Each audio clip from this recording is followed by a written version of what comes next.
มักสร้างบารมีทำคุณงามความดีเวลาเฮานั่งไปมันอาจสิง่วงดนไปนะ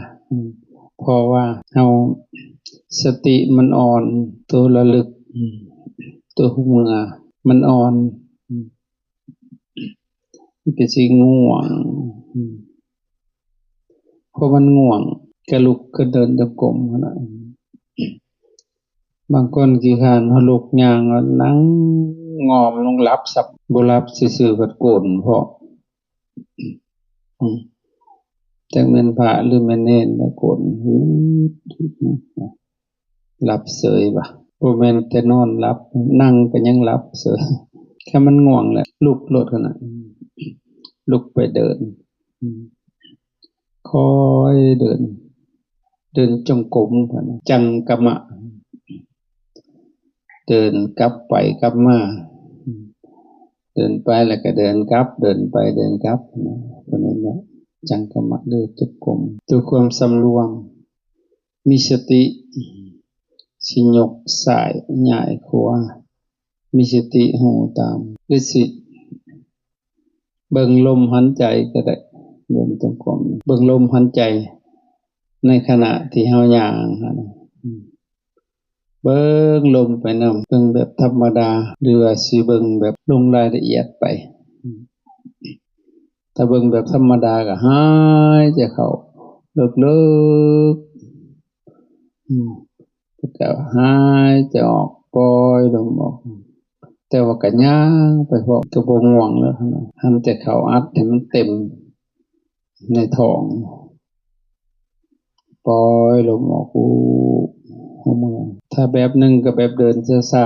ๆก็บ่ช้าจนเกินไปเฮาก็เบิ่งลมคือกันอีกอย่างเช่นเฮาก้าวขาออกไปหันแต่เข้าก้าวขาขวาออกเหยียดจนฮอดเหยียบลงหันแต่เข้าก้าวขาซ้ายออกหันแต่ออกเอามันอยู่หั่นแหละสังเกตให้มันทันเบิ่งหายใจเข้าหายใจออกจังหน่อยมันทันกันมันเป็นสติสัมปชัญญะมันสิอุ้มกันตัวย่างสินุ่มเลยได้บาดนี้ความง่วงเหงาหาวนอนหายไปเบิดถ้าเรามีความเพียรพอมีศรัทธาพอศรัทธาแก่กล้าจะว่าการเดินจงกรมมันมีอานิสงส์ตั้งหาอย่างพุ่นเด้อานิสงส์แปลว่าหยังอานิสงส์แปลว่าประโยชน์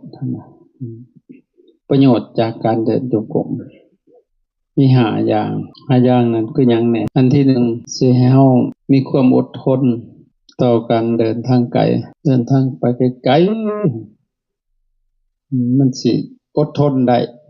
มีความอดทนในการเดินทางไกลแล้วก็มันก็ดีต่อสุขภาพเฮาด้วยในการเดินจงกรมบริหารในร่างกายเคลื่อนไหวไปมาผู้ใดบ่มักเดินบ่มักย่างก็ยืนหน่อยนึงก็สิปวดหัวเข่าเลยเด้อบาดบ่อยากไหวเด้อบาดเส้นเอ็นมันกูดมันจังเขาแล้วนี่ประการที่1อานิสงส์ประการที่1ให้เฮามีความอดทนต่อการเดินทางไกลได้สบายแต่สมัยก่อนอาจารย์เดินมักไป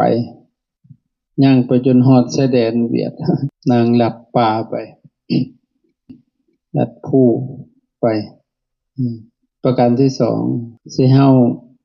มีความอดทนมีความภาคเพียรในการเจริญภาวนาอันนี้อานิสงส์ประการที่2นี่แหละการเจริญภาวนาของเฮาสิมีความภาคเพียรอานิสงส์ของการเดินจงกรมอานิสงส์ประการที่3สิมีอาพาธน้อยอาพาธคือความเจ็บปวดในกายของเฮานี่แหละมีโรคพยาธิน้อยผู้ใดมักเดินจงกรมมันมีประโยชน์หลายชั้นพระพุทธเจ้าเพิ่นก็บอก บ่บัญญัติออกมาแล้วแต่ว่าการเดินจงกรมมันไม่ใช่เกิบเดินเด้ปลดเกิบเพราะว่าให้เท้าของเฮามันได้สัมผัสกันกับพื้นดินมันมีธาตุอยู่ในกายของเฮานี่นะเลือดมันสิไหลเวียนในบ่มันสินวดพาเท้าของเฮาเวลาเฮาเหยียบลงกิดินนั่นนะให้เลือดของเฮามันไหลวนเวียนสบายเพราะในกายของเฮามันก็มีธาตุดินธาตุน้ำอยู่มันเป็นประโยชน์ให้ตาให้เลือดมันไหลเวียนในบุคคลผู้นั้นก็สิมีอาพาธน้อยอีกประการที่4อาหารที่เฮาสั่นเข้าไปมันสิช่วยย่อยสลายได้ง่ายพอไฟธาตุมันเผาเด้บุคคลผู้ที่บ่มักเดินกินแล้วก็นอนห่วยมันจุกได้มันอืดตึบบาดพอไฟธาตุมันบ่แห้งมันบ่ย่อยสลายอาหารโดยเฉพาะคือผู้ที่สูงอายุขึ้นมาเป็นผู้ยังน้อยเนี่ยก็คือเว้าหั่นแหละมันยังแห้งอยู่กินแล้วนอนมันก็ยังบดเผาได้อยู่น้อยเฒ่าแก่ไปแล้วบัดนี้ไฟธาตุมันอ่อนเด้มันก็บ่ซอยย่อยสลายอาหารแล้วบัดนี้น้องก็เป็นโรคกระเพาะน้องก็เป็นโรคหันโรคนี้แล้วเว้ยมันบ่ย่อยมันบ่ย่อยสลายเห็นบ่ผู้เฒ่าเพิ่นจังมาหากินแต่แนวมันอ่อนๆมันย่อยสลายง่ายเด้พวกเนื้อพวกสิ้นพวกมันห้อยงานย่อยเด้บัดอยากตายก็ได้โรคกระเพาะตีขึ้นหากินผักกินข้าวเจ้าข้าวต้มไปจังซี่แหละแนวมันย่อยสลายง่ายปลาประการสุดท้ายสมาธิมันสิตั้งอยู่ได้นานได้แก่เป็นสมาธิไว้ตั้งอยู่ได้ดนถ้าเฮามันเดินจงกรมนะเฮาบ่เดินจงกรมมันนั่งแล้วมันบ่เป็นสมาธิซ้ำเป็นสมาปิรับคอตกคอพับคอแหงนเพราะนั้นให้มีสติลุกขึ้นเดินหาอุบายให้มันด้วยพออินทรีย์มันยังบ่แก่กล้าพอแต่ถ้ามันก็บ่พอเอาแล้วบัดแต่ก็อดทนนั่งไปนี่แหละบ่มีสติเลยเอาแต่มึงสิไปเด้อบาดนางทวิตก็มีสติอยู่ตั้งสักพักนึงไปแล้วบาดหมอปักสักกุลแล้วถ้ามันไกลตายหาเลยมันสวบเมาบ่ถึกมันก็บ่ได้เด้อการที่พวกเฮานั่งหลับมันสั่งสมเมถุนสังโยชน์นี่ก็นั่งหลับมันบ่ได้ดีเด้สั่งสมกามราคะแล้วเมถุนสังโยชน์บางครั้งก็สิเฮ็ดให้เป็นโรคต่อมลูกหมากอักเสบนั่งหลังคดนะขนาดนั่งโยกไปโยกมาเป็นสีดวงทวารที่น้อยก็ได้ต่อมลูกหมากอักเสบเป็นสิเด้โรคของพระกรรมฐานที่มักเป็นจังซี่เหตุที่เฮานั่งตกงอมันขาดสติแต่ก็มีความอดทนอยู่บ่ไหวนั่งมันอยู่หั่นแหละลุกย่างก็บ่ลุกโอ้ยการนั่งสมาธินี่บ่แม่นว่าโอ้เฮานั่งได้โดนเลยมื้อนี้เก่งบ่แม่นนั่นน่ะเด้ก็ยังว่านั่งสมาธิบ่แม่นนั่งสมาปิแล้วมันสมาธิมันคือหยังสมาธิสมะบวกอธิสม่ำเสมอปกติตั้งมั่นอย่างยิ่งหมายถึงจิตของเฮาเด้จิตมันพอดีนะสม่ำเสมอปกติตั้งมั่นอย่างยิ่งสมาธิคือคำหนึ่งเข้าใจง่ายๆสมาธิคือจิตตั้งใจมั่นในอารมณ์นั้นๆในอารมณ์อันหนึ่งอันเดียวนั่นแหละคือสมาธิมันเกิดต้องมีสติเนาะสติอยู่ในลมหายใจก็ได้หรือมีสติอยู่ในกายก็ได้แล้วแต่เฮาสิเลือกเอาอารมณ์อันใดอันหนึ่งนะแต่พระเจ้าเพิ่นเลือกเอา อานาปานสติมีสติอยู่ในลมหายใจเข้าออกสติหันแนบแน่นประคองกับลมหายใจเข้าหูสึกตัวทั่วพร้อมตอนนี้หันใจเข้าเว้ยนั่นสินะรู้สึกในกล่องลมรู้สึกตัวทั่วพร้อมเข้าไปก็หายใจออกแล้วรู้สึกว่าลมหายใจออกเว้ยนั่นสินะเฮ็ดอยู่หั่นแหละมันเข้ามันออกพอเฮ็ดไปเฮ็ดมาบาดมันติดเด้มันติดกันกับลมหั่นน่ะมันไปนำกันกับลมหั่นเด้มันสิติดพอมันติดแล้วพอมันติดกับลมแล้วนิวรธรรมเริ่มระงับลงได้บัดคือความคิดของเฮาอิหยังต่างๆก็เริ่มระงับลงพอจิตมันสิไปอันเดียวแล้วบัดนี้แนวคิดกระจ่างลงเบื้องต้นเฮาเบิ่งลมหายใจอยู่แนวคิดเฮาก็ฟุ้งคือกันเด้เบิ่งลมหายใจเดี๋ยวคิดก็จ้างมันมาแต่ใช้เป็นปุ่มเป็นงนนั่งอยู่พี่ผู้ซัดฮอดวัดแล้วกลับไปทั่วเบิดเลยบ่แม่นสัตว์เมื่อฮอดแคนาดาเลยว่าออกจากนั่งเบิ่งลมหลับตาไปพุ่นเมื่อพุ่นละลูกกูอยู่จังได๋น้อพุ่นน่ะงานการเฮือนอยู่จังได๋น้อนั่นมันลักเมื่อก่อนนะถ้ามันยังครูเฮาก็ลักไปแล้วป้าเจ้าของนั่งหัวซักอยู่มันบ่มีสติขณะที่เฮาเบิ่งลมหายใจอยู่หั่นลมหายใจก็เบิ่งแนวคิดก็ไปเพราะมันได้บาดนี้ส่วนหลายบ่สู่แนวคิดได้ทิ่มล้มเลยมันไปนำมันเลยบัดนี้เสร็จเลยบาดนี้เพราะนั้นเพิ่นผูกจิตของเฮานี่นะความรู้สึกต่างๆผูกไว้กับลมหายใจเอาหยังแล้วผูกเอาสติผูกให้สติแปลว่าหยังสติคือความระลึกนะระลึกสตินั่นแหละเป็นเสื้อหยักคอมันบานี้ลักมันเด้ลักมันน่ะคือลมหยักใส่ลมหายใจนี่มันสิไปซะก็ยาของมันกูอยู่กับลมนี่แหละอย่าให้เสื้อขาดก็หมายถึงว่าสติหลุดไปเลยบาดนี้นั่นแท้ก็ลักคนก็คือเริ่มล้มบาดนี้สมมุติเฮาผูกไอ้ตัวอันจิตนั่นเปรียบมันลิงเอาสมมุติเฮาผูกลิงตัวนึงเอาสติน่ะผูกยัดคอมันไว้เชือกเป็นเชือกบาดนี้ลมหายใจลักหม่องยัดผูกเชือกไว้เชือกขาดเดี๋ยวบัดลิงมันสิอยู่วงเข้าไปแล้วไปเต้น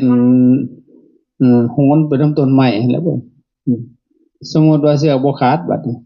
ลักมันปัดหลุดลักมันหักหั่นนะมันก็พาไปเอาแต่มันสิไปแล้วบาดนี้นั่นแหละกำลักมันไว้ให้ดีๆหายใจเข้าตามไปมีสติระลึกหูอยู่หายใจเข้าตอนหายใจออกหูจักตัวถึงหั่นเด้หูจักตัวพร้อมในกองลมขณะที่หันใจเข้าหันใจออกมันก็ของมันอยู่แล้วมันเป็นธรรมชาติของมันจิตมันบ่ค่อยว่างจากอารมณ์ดอกคือลิงหั่นแล้วลิงมันอยู่ซื่อๆอยู่บ่มันบ่ได้อยู่ซื่อๆจักดิเต้นหันจับนี่นั่งอยู่กับเก่ายกๆแยกๆเดี๋ยวก็ถอนขนตัวเองมาหย่ำมองดูมันบ่ได้อยู่ซื่อๆได้ลิงมันก็แบบสละจิตเฮาก็แบบสละนั่งเบิ่งลมหายใจก็คิดแต่ละวัดแต่เฮาบ่นั่งสมาธิมันคือบ่คิดมันคิดอยู่แต่มันก็ได้ตามใจมันไปหั่นนะพอมานั่งสมาธิบาดมันถูกขังเด้เข้าใจบ่ห้วยมันสู่ที่ละบาดนี่หาทางไปเด้ออันเด้แนวคิดเพิ่นเอิ้นว่าวิตก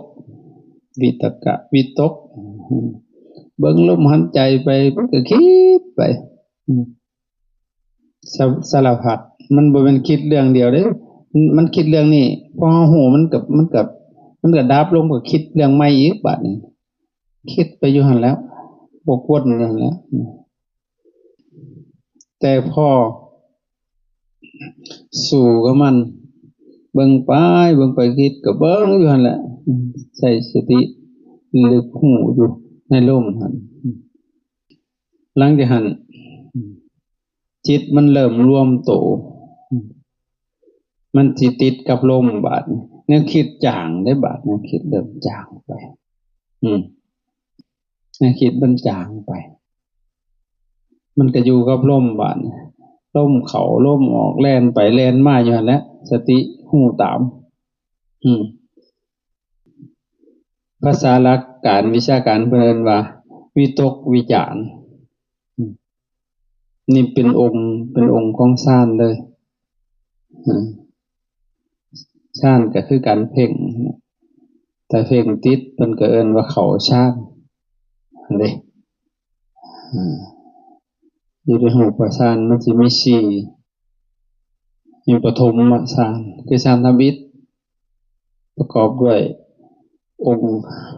5องค์ประกอบของมัน5อย่าง1วิตก2วิจาร3ปิติ4สุข5เอกคตาอันนี้องค์ประกอบของฌานที่1ทีนี้องค์ประกอบของฌานที่2ก็มีปิติสุขเอกคตามี3อย่างเพิ่นเอาทุติยฌานมันสิละวิตกกับวิจารตัวมันหยาบออก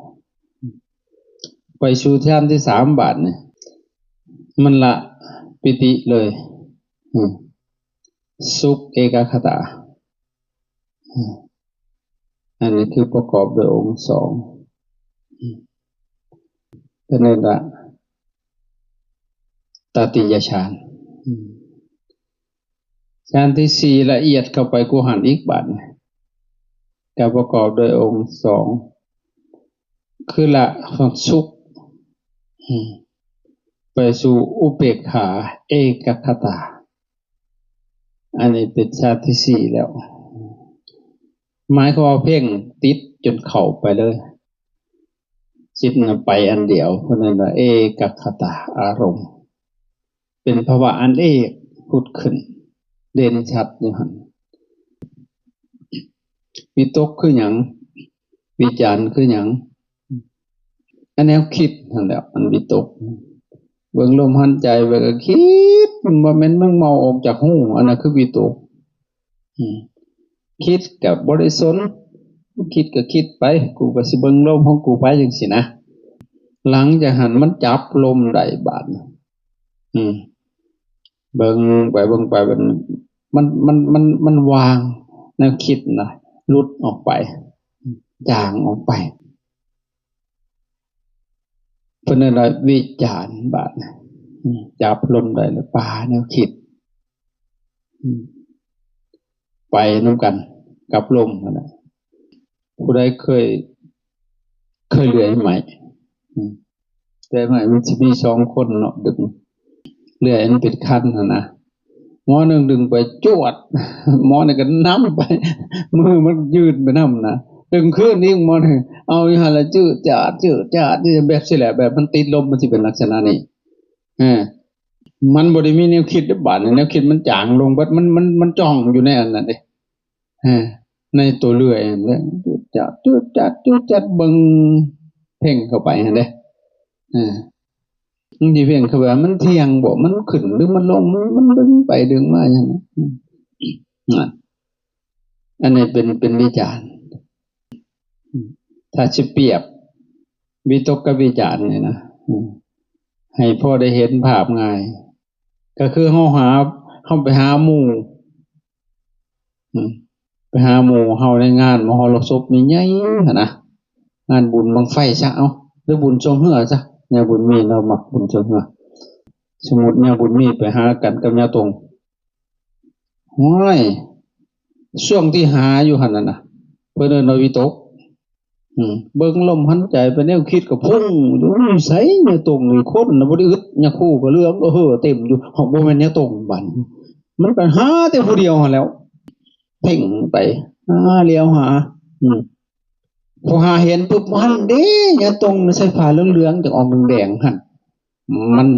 มันเศร้าหาได้บัดนี่แม่นแต่ว่านั่นแหละมันเป็นวิจารณ์แล้วบาดมันสิหายังมันเห็นบ่แห้งมีแต่มันสิเพ่ง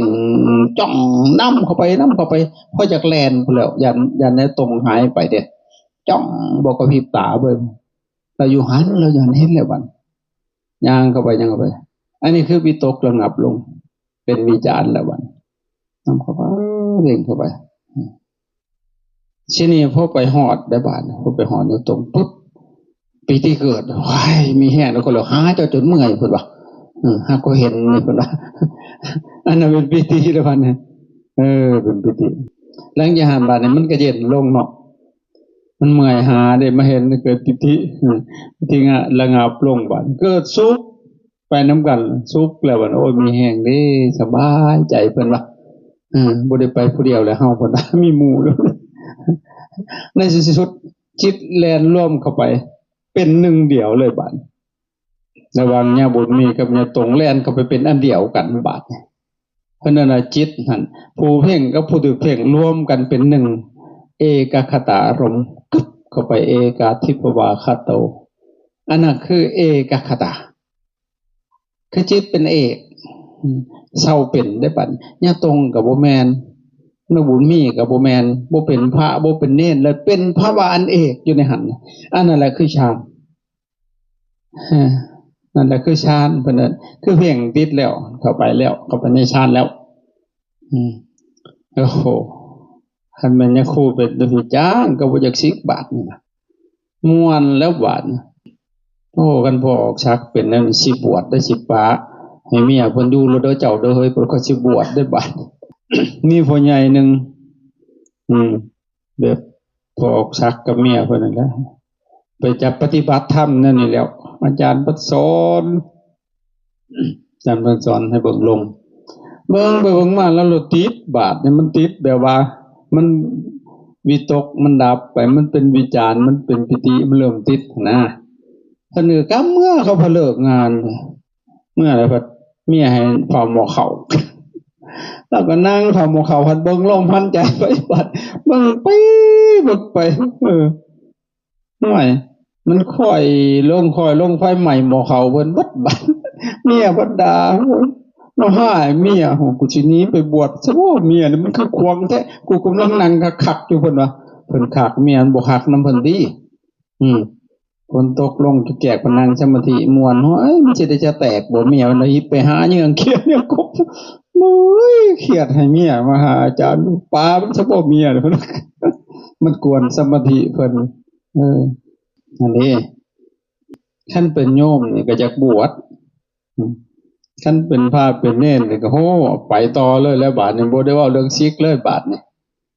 รุ่นมันม่วนมันมีความสุขหั่นนะเขาแต่ว่าแค่นี้ได้หั่นบ่ทันได้ว่าเข้าไปฮอดตัวเลิกได้หั่นสัมปทมฌานนี่ก็โตรู้เรื่องเลี้ยงใจแล้วบัดนี้อยากมีแต่อยากให้อยากทำประโยชน์นะจะไปสิหาส่วนหมู่ได้บัดนี้หาส่วนหมู่มาบวชมาปฏิบัติหั่นมันสิเป็นจังซี่นี่แต่อยากให้หมู่เป็นอยากให้หมู่ได้อยากให้เพิ่นหมู่มาเห็นอันนี้เป็นสิ่งที่ควรกล่าวกับผู้อื่นว่าท่านจงมาเบิ่งเถิดมันสิว่านั่นนี่เห็นบ่เฮาสวดเฮาไหว้พระนะเป็นสิ่งที่ควรกล่าวกับผู้อื่นว่าท่านจงมาเบิ่งเถิดเฮากล่าวอยู่จักเพิ่นเข้ามาเบิ่งหยังแล้วเจ้าของก็ยังบ่ฮู้แม่นบ่มาเบิ่งเจ้าของเงานอนนี่บ่นะนั่นแหละมาเบิ่งจังซี่แหละที่มันเกิดขึ้นกับจิตของเฮาเนาะนั่นมันเกิดขึ้นสิก็อ้าวละบัดอยากเทศแล้วบัดเทศอยู่ผู้เดียวก็เทศได้บัดดีบ่ดีสิไปหาไล่เทศให้คนอื่นฟังเข้าสิหนีเพิ่นเบิดเขาบ่ฮู้เรื่องนำสมัยแต่ว่าอาจารย์เป็นทำอีกเนาะว่าสิบวช7 มื้อคือว่าหั่นแล้วเว้ยเกือบสิเป็นผัวเขาแล้วเว้ยพอเพิ่นมาแป๊บเข้าตัวนี้โอ้ยติดเลยลืมฮอดเธอเลยบัดเอ้า ว่าอยากเอาก็เอาไปโลดเด้อเพิ่นว่าตายเพราะทำที่ก็ช้ำเพราะเธอแหละบาดนี้ม่วนของเพิ่นได้บาดนี้บ่ได้สนนำหยังเลยบาดนี้มีแต่ลายหมักไหม้อยู่หั่นเทศเห็นคนย่างลัดใส่รถอันเพิ่นอยากเทศนั่นจักเขาสิฟังเพิ่นหรือบ่ฟังเพิ่นของอินของเพิ่นแต่ประเด็นมาหมู่นี้เบิดเขาลี่บาดโอ้ยว่าเขาว่าเฮาเป็นบ้าแท้เฮาก็บ่ได้เป็นบ้าก็บ้าอยู่เนาะบ้าธรรมะหั่นแหละโอ้ยมันสิเว้าบ่สิจดสิเป็นอันอื่นอันเทศน่ะจักมันมาแต่ไสนั่งขึ้นมันก็ไหลลงมาไหลขึ้นมาแล้วอันเทศน่ะเห็นใบไม้ตกลงมาก็เป็นการเทศกันนึงแล้วเห็นหมดคาบอาหารปก็ยังเทศได้สวยเด้อหั่นน่ะมันเกิดขึ้นกับจิตน่ะคิดดีดีนี่แหละแค่ซ้ำนี่ได้ขนาดโอ้ถ้ามันลึกเข้าไปมันสิซ้ำได้บาดนี่มันติดบาดนี่เพราะฉะนั้นสู้ขนาดทำความเพียรแต่ขี้เกียจขี้คร้านมันบ่เป็นตอนนี้มันก็คิดว่าโอ้เฮามันสร้างมาหน่อยนี่แหละเอาเบิ่งเฮ็ดให้มันหลายจังซี่หั่นนะก็แม่นโอ้ยมันบ่มีบุญปัตยาห้วยมันแฮ่งก็เบิดซ้ำตัวหัวมันบ่มีบางคนปฏิสิกขาน้อยสิสิกแล้วเบิดบุญอ้าวหัวมันเบิดปฏิสิกหาจะแตกหยังก็อยู่ต่อจนตนจังบ่เบิดหัวเบิดปานนี้ก็สิสิกสมบัติแฮ่งก็เกลี้ยงคักแล้วเว้ยแม่นแต่ว่าเฮาบุญบ่หลายแฮงรีบสร้างเลยหมู่ตื่นตี 1ฟาดตื่นก่อนหมู่ผู้ตัวบุญมันน้อยเฮานี่สิสร้างให้มันหลายอันนี้พระแจ้งโคโลก็ยังบ่ลุกสัมบัติโอ้ยมันแฮงก็เบิดสำแล้วบุญเจ้าบัดมันสิไปงอเงยได้จังได๋บาดนี่นั่นแหละเฮาฮู้ว่าเฮานี่โอ้มันบ่ทันเขาเฮาต้องเร่งแล้วหั่นนะอันนี้แฮงมืดไปหนาว่ามันแฮมคำนึงไปหาดับแฮมคำนึงก็มืดซำนึงเนาะแฮม2คำก็มืดไปอีกบาดนี้ฮอดมือดับแฮงตึ๊บเลยบาดนี้มันต้องเฮ็ดคือเดือนออกใหม่ได้มั้ยเอาใหม่คำนึงก็มีเห็นเดือนขึ้นมาซำนึง2คำ3คำฮอดเพ่งแจ้งสว่างสวยเลยตัวมันจังแม่นมันจะเจริญอันนั้นนะเพราะนั้นตั้งใจมั้ยเอาใหม่เด้อขนาดผู้ใดขี้ขลาดนะพามือดึกกกหูเจ้าของบ่เหยียบแหมมันคือมันขี้ขลาดมึงบวชมานอนบ่ว่าสินะประกอบจิกหัวเจ้าของโลดนะด่าหัวเจ้าของหั่นน่ะขนาดบ่ต้องให้ผู้อื่นเว้าดอกมึงบวชมานอนบ่ว่าสิเบิ่งได้เข้าไปเบิดแล้วว่าสิอันจังนอนนี่คือบ่นอนอยู่เฮือนสิมันนอนอยู่มันสิตื่นแล้วมันก็น่าอายไปทำไมปัจจุบันมึงงงมึงยังไปเบิดแล้วว่าสิตัวลูกปุ๊บตัวตื่นโอ้มันมีมุมหิบไปว่าสิจังน้อยบัดกลับมาวัดกิเลสมันสิฟาดขมับเจ้าคืนอีกก็ให้นอนแต่ก่อนมันเมื่อยมาหลายมื้อเลยชดเชยเพิ่นว่าในวันมันสิไปหั่นเอ้าแจ้งเลยไปพักผ่อนบาดนี่มาครูก็เตรียมออกไปขอทานบิณฑบาตมาเฮาพักผ่อนพอ